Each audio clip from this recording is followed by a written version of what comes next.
Star director Sukumar కి తెలుగు హీరోలు shock ఇచ్చినట్టుగా వార్తలు వస్తున్నాయి. దీనికి సంబంధించిన వివరాల్లోకి వెళితే సక్సెస్ఫుల్ సినిమాల దర్శకుడిగా మంచి క్రేజ్ తెచ్చుకున్న సుకుమార్ ప్రస్తుతం రామ్ చరణ్ తో సినిమాని తీస్తున్నాడు. రామ్ చరణ్ సుకుమార్ కాంబినేషన్ నుండి వస్తున్న ఈ మూవీపై ఇండస్ట్రీలో భారీ అంచనాలు ఉన్నాయి. సుకుమార్ వంటి డైరెక్టర్ తో రామ్ చరణ్ సినిమా అంటే ఇది ఖచ్చితంగా లవ్ ఎంటర్టైన్మెంట్ సినిమాగా ఉండనుందని అంటున్నారు. అయితే ఈసారి మాత్రం సుకుమార్ తన సినిమాలో కాస్త యాక్షన్ సీన్స్ ని ఎక్కువగా చూపించనున్నాడని అంటున్నారు. ప్రస్తుతం ఈ సినిమా రాజమండ్రి పరిసరాల్లో షూటింగ్ జరుపుకుంటోంది.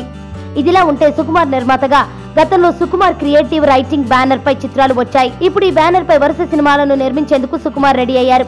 గతంలోను మహేష్ బాబుతో 1 సినిమాని తీసేటప్పుడు తన నిర్మాణంలో కుమారి 21F సినిమాని నిర్మించారు. ఇప్పుడు చరణ్ తో సినిమాని తీసేటప్పుడు తన నిర్మాణంలో తమిళ సినిమాలను నిర్మించాలని చూస్తున్నాడు. సుకుమార్ మైండ్ లో చాలా విచిత్రమైన కథలు ఉన్నాయి. ఈ కథలకి తెలుగు హీరోలు నో అని చెబుతున్నారట. దీంతో తన మైండ్ లో ఉన్న కొత్త కథలకు సరైన హీరోలు అంటే తమిళ హీరోలే కరెక్ట్ అని ఫిక్స్ అయ్యారు. ఇప్పటి వరకు సుకుమార్ తన మైండ్ లో ఉన్న పలు కథలను తెలుగు హీరోలకి చెబితే వాళ్ళు నో చెప్పారని తెలిసింది. అందుకే తన కథలకి హీరోలుగా తమిళ హీరోలైతే సరిపోతుందని సుకుమార్ భావిస్తున్నట్టుగా తెలుస్తోంది. నా పేరు ధనుష్ రిషి. అందరూ ముద్దుగా దరి దరి అని పిలుస్తుంటారు. దేవుడికి నా పైన ఉన్న క్లారిటీ, నా బ్యాడ్ లక్ ఉన్న గ్రావిటీ నాకు చిన్నప్పుడే అర్థమైంది.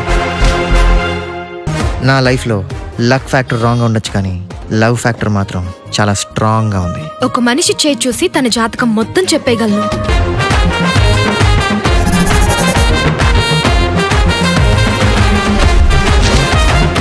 Coming soon.